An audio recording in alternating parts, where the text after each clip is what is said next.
ग्राम नूरगंज तहसील गौहरगंज में प्राचीन देवस्थान के समीप संचालित की जा रही शराब दुकान को लेकर ग्रामीणों का विरोध लगातार जारी था। ग्राम पंचायत द्वारा 30 अप्रैल को तहसीलदार महोदय को आवेदन देकर दुकान हटाने की मांग की गई थी। साथ ही ग्राम सभा द्वारा भी गाँव में शराब दुकान संचालित न करने का प्रस्ताव पारित कर तहसीलदार एवं आबकारी विभाग को सौंपा गया था। इसके बावजूद शराब बिक्री जारी रहने पर पिछले 3 दिनों से बड़ी संख्या में महिलाएं, छोटे बच्चे, बुजुर्ग एवं युवा शराब दुकान के सामने स्थायी धरने पर बैठे हुए थे। आज आबकारी विभाग से गौरव भद्रसेन एवं नायब तहसीलदार नीलेश सरवटे मौके पर पहुंचे और ग्रामीणों को आश्वस्त किया कि उनकी मांग स्वीकार की जा रही है। अधिकारियों ने कहा कि शराब दुकान आज से बंद रहेगी तथा इसे अन्य स्थान पर स्थानांतरित किया जाएगा। ग्रामीणों ने भी स्पष्ट कहा कि ग्राम नूरगंज की सीमा में किसी भी स्थिति में शराब दुकान संचालित नहीं होने दी जाएगी। हमारा कहना ये है कि हम हैं गरीब आदमी, हमारे लड़के रोज कमाते, रोज कलारी में धर देते, हमारे बच्चे जो हैं भूखे मर रहे। भाईचारे घर में कहेंगे आटा ले आओ तो आटा नहीं लेके आएंगे। कलारी वाला तो ये सा है कि 12 बजे रात से भी कलारी खोल के दारू दे देगा, मगर जब जानते हैं हम सरकार को कि 12 बजे रात के किराने की दुकान खुलवा के और आटा और नॉन मिर्ची हमारे बच्चों को दिए जाए।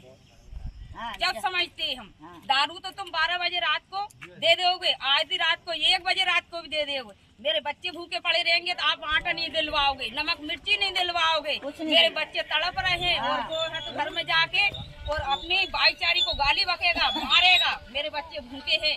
इस वक्त आप सोच लो कि सबके पास गल्ला है, मेरे बच्चे 2-2 किलो आटो ले जाके मैं खिला रही हूँ। ये सोचो हमें जहाँ कलारी नहीं चाहिए तो नहीं चाहिए। हमें हमारा निवेदन है कि जहाँ से कलारी हट जाए।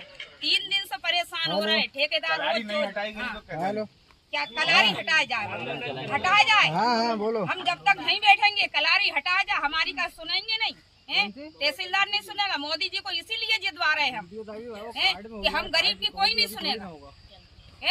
हम जनता परेशान हो रही है, हमारे बच्चे परेशान हो रहे हैं। वहाँ से हटवाया तो आपने जहाँ लगा लिया, जहाँ अगर कोई मर गया तो तालाब में जिसके जवाबदार कौन होगा? मोदी जी होंगे इसके जवाबदार, कौन होगा? इसलिए नहीं जिताया हमने मोदी को और मामा को। 1500 रुपये दे रहा थी, इससे हो क्या हो? ये कुछ भी नहीं।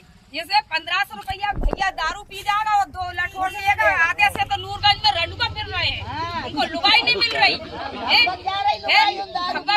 लुगाई जो मारेंगी तो वो रहेंगी यहाँ पे, इसलिए हम तो कलारी हटाई जाएगी।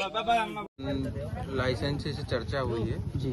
ग्राम वासियों की जन भावनाओं को लेकर उसने कहा है कि मैं सम्मान करूंगा और वो अपने दुकान अन्यत्र जगह पे ले जाने के लिए सहमत हो गया है और वो शीघ्र ही इसको अन्यत्र जगह पे शिफ्ट कर लेगा। इस संबंध में आवश्यक कागजी कार्रवाई ग्राम सभा के प्रस्ताव को हमने आगे भेज दिया है और जारी है और जहाँ तक है शासन स्तर से इसकी स्वीकृति जल्द आ जाएगी। जब तक दूसरी जगह जब तक लाइसेंसी ने स्वयं सहमति दी है कि मैं यहाँ पे इस स्थान पे संचालन नहीं करूँगा। Thank you sir. Thank you.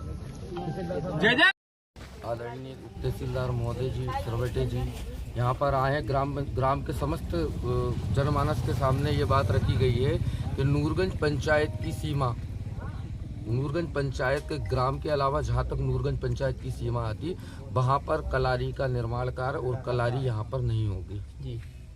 और भाई साहब ने कह के ये आश्वासन दिया है सभी लोगों के सामने कि जल्द से जल्द इस कलारी को अभी संचालित नहीं की जाएगी, जल्द से जल्द इस कलारी को यहाँ से हटा दिया जाएगा, इसका माल दूसरी जगह ले जाया जाएगा और नूरगंज पंचायत की जहाँ तक सीमा लगती है वहाँ तक पंचायत नूरगंज कलारी खुलनी नहीं जाएगी कलारी का। अब ये जो धरना है इसका क्या समापन हो जाएगा? हाँ, अब आश्वासन दे दिया, समस्त ग्रामवासी हम लोग सहयोग करेंगे अब इसी चीज़ में। अगर उसके बावजूद भी अगर नूरगंज पंचायत में कलारी संचालित होती है तो आगे फिर क्या रणनीति है? आगे की रणनीति ये है कि जैसे बैठे 3 दिन से इससे ज़्यादा उग्र प्रदर्शन, फिर ओबेदुल्लागंज ब्लॉक तक कूच करेंगे, फिर समस्त हिंदू समाज को, समस्त आसपास के ग्रामीण क्षेत्रों, महिलाओं मातृ शक्तियों को बुलाकर फिर जो भी होगा बड़े से बड़े आंदोलन की तैयार करेंगे।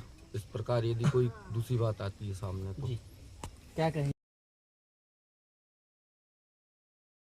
उच्च अधिकारी आए हैं और हम सबको आश्वस्त कराया है कि नूरगंज पंचायत की सीमा के बाहर ही अब ये आबकारी मतलब शराब की दुकान संचालित होगी, पंचायत क्षेत्र में नहीं होगी। हम उनका धन्यवाद व्यक्त करते हैं क्योंकि उन्होंने हम सबकी भावनाओं का ध्यान रखा। इसमें तहसीलदार महोदय, एसडीएम महोदय, पुलिस प्रशासन का काफ़ी सहयोग रहा है हम ग्रामवासियों की ओर से उनका भी धन्यवाद करते हैं। बहुत बहुत धन्यवाद।